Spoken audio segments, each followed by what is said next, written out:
Tervetuloa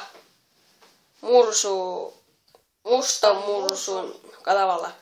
Ja tänään me esittelemme videon missä esittelemme aseen pumppuhaulikko M590. Moosebergin tekemä ase. Tuossa ei näy hyvin, mutta kumminkin tällainen lähtönopeus on noin 100 metriä.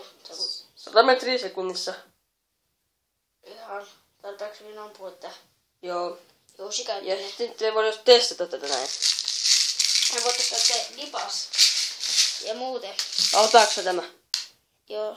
Se on tonne kohtiin tulee sitten jonnekin se tonne tulee sitten linkki, mistä löytää tämän Aseen. ja ase tulee nyt siihen. Ja se tosiaan on pumppuhaulikko ampuusatasta. Kengät jalkaan. Airsoft ase on. Airsoft ase. Ei ole oikea.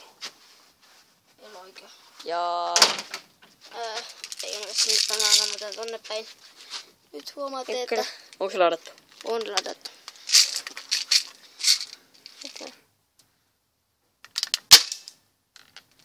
Sinnekin lähti. Ne on. Ja Tästä näette, että lähtikö kuule teidän mielestä? Kyllä, Ei lähti.